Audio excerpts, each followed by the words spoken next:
masyarakat. Kita justru akan baik kalau misalnya menyatakan bahagia gitu ya. Kalau misalnya tiba-tiba presiden menyatakan dalam rangka hari ulang tahun kemerdekaan ini, maka kemudian 50% gaji presiden bisa dipotong dan dialihkan untuk bantuan sembako. Itu sudah luar biasa.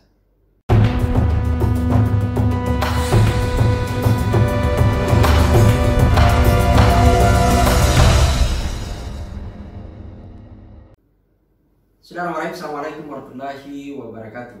Sobat sekalian, alhamdulillah kita jumpa lagi di channel Ustadz Demokrasi. Sobat sekalian, edisi di akhir pekan ini kita akan mengulas berbagai kebijakan pemerintah yang sesungguhnya justru banyak menimbulkan antipati, menimbulkan kegaduhan, dan yang menjadi penting adalah justru menimbulkan keresahan di tengah publik. Sobat sekalian, kita juga menyadari bahwa tentu tidak semua kebijakan pemerintah menimbulkan kegaduhan. Ada banyak kebijakan yang justru memberikan efek yang positif bagi publik. Dan memang sebenarnya adalah sebuah kebijakan itu tidak boleh menimbulkan antipati. Kebijakan harus direspon secara gegap gempita bahkan malah gitu ya. Karena kebijakan itu sebenarnya adalah dibuat dalam rangka untuk memberikan solusi yang tepat atas problem yang dihadapi oleh masyarakat. Terutama di tengah pandemi sekarang, di mana masyarakat sudah capek betul, bahkan tanda petik gitu ya, agak mendekati stres menghadapi keganasan COVID karena lama terkurung dalam rumah, ibaratnya seolah menjadi tahanan rumah, terutama yang ada dalam wilayah PPKM darurat yang sekarang sudah berada pada level 4. Yang tidak tahu apa istilah level gitu ya. Tapi poinnya adalah harusnya memang kebijakan itu direspon secara baik oleh publik, karena itu adalah bagian solusi mengantar masyarakat keluar dari problem yang dihadapi. Sayang sekali itu adalah baru sebatas harapan sekarang ini. Sekali lagi baru sebatas harapan, karena pada saat bersamaan dalam catatan di channel ini ada juga banyak kebijakan yang justru membuat problem baru, menimbulkan keresahan bagi publik dan dianggap tidak berpihak pada masyarakat. Itu fakta yang tidak bisa kita hindari gitu ya. Sobat sekalian, kebijakan yang terbaru ini adalah berkaitan dengan kebijakan pemerintah, kebijakan istana yang melakukan program pengecatan terhadap pesawat kepresidenan. Saya ulangi, kebijakan yang baru sekarang ini adalah program pengecatan penggantian warna gitu ya, jadi pengecatan terhadap pesawat kepresidenan yang dilakukan di tengah masa pandemi, yang kemudian akhirnya publik bereaksi seolah-olah pemerintah tidak memperlihatkan konsistensi, tidak memperlihatkan rasa peduli, empati, di mana publik saat sekarang ini dalam posisi yang sangat menjerit, di mana keterbatasan ekonomi sebenarnya, tapi kemudian pada saat bersamaan justru pemerintah membuat kebijakan yang dianggap melakukan sebuah pemborosan anggaran. Sobat sekalian, yang menarik adalah justru pemerintah berdalih bahwa, karena kalau kita lihat gitu ya, argumentasi dari pemerintah bahwa agenda pengecatan ini justru karena ada niatan berkaitan dalam rangka hari ulang tahun kemerdekaan Republik Indonesia yang ke-76, yang sisa beberapa hari lagi kita akan rayakan bersama. Dan kita sangat bangga karena negara kita sudah merdeka. Sobat sekalian, hanya saja kemudian sekali lagi karena ini di masa pandemi, pemerintah membuat kebijakan pengecatan pesawat yang menghabiskan anggaran miliaran rupiah, bahkan disinyalir mendekati sampai angka 2 miliar lebih.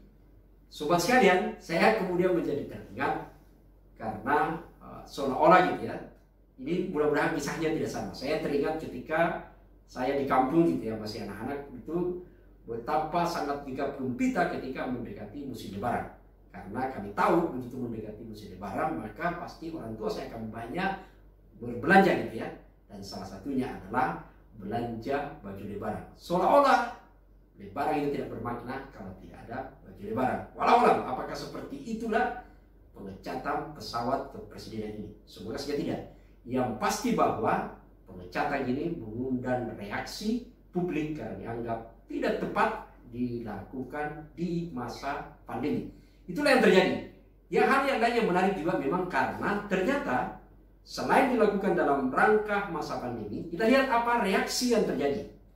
Selain reaksi publik yang kemudian melihat bahwa ini adalah sikap tidak antipati, karena dilakukan di masa pandemi, ternyata juga memang karena penjelasan dari pihak istana, penjelasan dari pemerintah tidak pernah memberikan sebuah harapan kepastian atas penjelasan itu. Bahkan kita pandang bahwa seolah-olah yang penting ada klarifikasi dan tidak peduli apakah itu direspon baik atau tidak oleh publik. Coba kita lihat misalnya, yang harusnya apalagi di hari tahun di tengah pandemi, maka harusnya pemerintah justru menjadikan momen ini bukan kemudian membuat kebijakan yang menimbulkan antipati publik, tapi kemudian ini adalah momen bagi pemerintah untuk melakukan konsolidasi yang kuat kepada masyarakat, bagaimana mengajak bahu-membahu atas kecintaan kita kepada negeri ini, bersikap gotong royong untuk saling membantu dari tengah krisis, di tengah kesempitan kita, kesulitan ekonomi, untuk keluar dalam krisis ini dan bersama supaya COVID betul-betul bisa diatasi.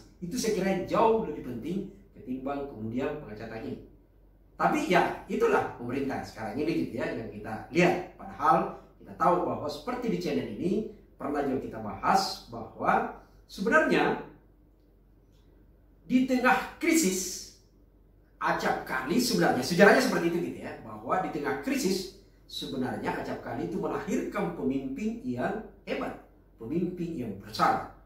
Ketika seorang pemimpin itu mampu mengelola situasi krisis untuk kemudian bersama-sama mengkonsolidasi publik, mengkonsolidasi masyarakat untuk kemudian memperlihatkan sikap kepedulian keluar dalam krisis tersebut. Maka pada saat itu krisis itu bisa akan melahirkan pemimpin yang besar. Hanya saja kemudian tentu juga kita tidak bisa menutup mata bahwa dalam situasi krisis kadang juga bisa melahirkan pada saat bersamaan ada pemimpin besar, tapi juga saat bersamaan adalah ada pecundang dalam sebuah krisis. Dan itulah ketika seorang pemimpin tidak mampu mengelola secara baik momen krisis itu untuk bersama-sama dengan rakyatnya. Walau kita tentu tidak berharap bahwa ada pemimpin yang pecundang, tapi yang kita tunggu adalah pemimpin yang besar, pemimpin yang bisa mengelola momen ini untuk keluar dari krisis sehingga mencatatkan sejarah sebagai pahlawan. Sobat sekalian, dalam kasus ini coba kita lihat apa sebenarnya argumentasi yang berkaitan dengan soal pengecatan pesawat ini. Sayang sekali juga memang karena argumentasi yang disampaikan pemerintah tidak bisa atau belum memberikan klarifikasi yang bisa membuat publik memahami secara betul. Coba kita lihat dalam berbagai referensi, dalam berbagai data yang kita temukan, misalnya gitu ya, ternyata pihak istana melalui kantor staf kepresidenan ternyata hanya menjawab secara normatif. Memang belum Jokowi yang menjawab gitu ya, karena ini adalah, dan sekira ini sudah tepat karena dilakukan oleh kantor staf kepresidenan. Sekretaris kepresidenan malah kemudian justru menjelaskan seolah-olah kita berada pada posisi yang normal-normal saja gitu ya. Misalnya, coba kita lihat apa argumentasinya. Pertama adalah mereka menjawab bahwa kenapa kemudian dilakukan pengecatan terhadap pesawat kepresidenan. Karena ini soal anggarannya sudah tersedia. Soal sudah dianggarkan dalam APBN. Bahkan rencana pengecatan ini sebenarnya direncanakan sejak dari tahun 2019 APBN pada saat itu untuk dalam rangka hari ulang tahun di tahun 2020 bersama dengan pada saat itu adalah Puma gitu ya. Itu yang kita lihat. Tapi dalam penjelasan gitu ya. Tapi karena kemudian sekarang ini baru dilakukan gitu ya, karena pada saat itu katanya pesawat kepresidenan belum masuk jadwal untuk perawatan sehingga baru sekarang ini. Dan akhirnya kemudian dilakukan pengecatan gitu ya. Yang awalnya dari warna biru muda untuk kemudian masuk di merah putih. Sekali lagi sobat sekalian, kita tidak mempersoalkan soal warna. Ini soal adalah ada kegiatan yang kemudian keluar duit yang begitu besar. Ya mungkin kalau dari bagian dari istana, uang 1 miliar, 2 miliar itu adalah kecil sekali gitu ya. Tapi coba kita lihat di level masyarakat bawah, di level desa-desa, uang 1 miliar itu betapa sangat bermakna. APBD saja gitu ya.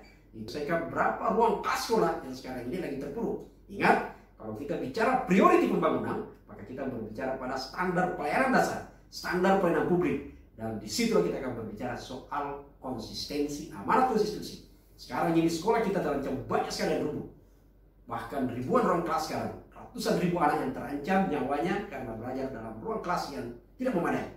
Belum lagi anak-anak yang tidak belajar dalam ruang kelas bukan karena sekolah alam, tapi karena tidak ada sekolahnya, ya, tidak ada bangunan sekolahnya gitu. Itu yang poin yang harus kita lihat pada sisi empatinya. Jadi bukan pada soal kita tentu ingin menyatakan bahwa keselamatan presiden itu penting sehingga perlu perawatan pesawat. Tapi harus dilihat pada posisi perawatan yang mana. Ini sekaligus untuk mengklarifikasi pernyataan dari kantor staf presiden tenaga ahli utama gitu ya, Bang Ali Ngabalin, yang kemudian menyatakan bahwa ini kan sebenarnya seolah pesawat ini rusak maka kemudian dicat. Kita lihat dari kasus soal pesawat ini, karena ini adalah sekali lagi ini soal pengecatan di tengah pandemi.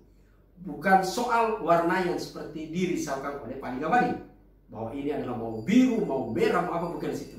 Ini soal momentum, soal waktu yang dilakukan di tengah pandemi. Di tengah masyarakat sekarang ini lagi betul-betul dalam kesulitan. Membeli satu sembako saja betapa susah, tapi kemudian justru ini. Kalau kemudian menyatakan bahwa karena misalnya Pak Heru gitu ya, dari sekretaris KSP menyatakan bahwa ini sudah ada dalam APBN, maka saya kira juga adalah logika yang keliru dan perlu kita berdebat lebih jauh untuk mendiskusinya gitu ya. Karena bagi saya semua program yang ada dalam APBN dan APBD bukan berarti itu adalah Anda harus belanjakan semua. Kita tidak menganut istilah uang harus habis. Betul bahwa APBD, APBN, uang negara harus segera dibelanjakan, tapi dibelanjakan secara tepat. Itulah kemudian maka biasa dulu kita mengenal istilah efisiensi. Kita mengenal silpa di akhir tahun, karena ada yang tidak dibelanjakan atau ada yang tidak. Ada yang direncanakan 100 juta tapi kemudian hanya 800 karena dibelanjakan. Karena misalnya ada efisiensi. Apalagi sekarang ini selain ada istilah realokasi, ada efisiensi lalu kemudian ada realokasi, sekarang ada istilah yang lebih setiap hari didengung-dengungkan pemerintah pusat adalah refocusing. Refocusing itu apa? Beda realokasi dengan refocusing. Refocusing adalah mengalokasikan fokus anggaran kepada, jadi mengambil anggaran sederhananya ya, itu kemudian menyasar anggaran bukan program-program dalam APBN atau APBD, bukan karena program itu tidak penting, bukan karena program itu mengada-ada, tapi dinyatakan bahwa program itu masih bisa ditunda, maka kemudian dialihkan fokus kepada penanganan COVID. Fokus, sekali lagi fokus kepada penanganan COVID. Maka itulah kemudian harusnya, kalau tadi penjelasannya, kalau kita cek di beberapa media, misalnya termasuk di CNN gitu ya, Pak Ali Ngabalin menyatakan kementerian sudah berkali-kali melakukan refocusing, tidak masalah. Nah itu memang harus melakukan refocusing. Bukan berarti karena Anda sudah 4 kali melakukan refocusing, bahkan 1000 kali pun, lalu kemudian membenarkan yang 2 miliar ini untuk pengecatan pesawat. Karena ini pun harusnya dialihkan direfocusing untuk penanganan COVID.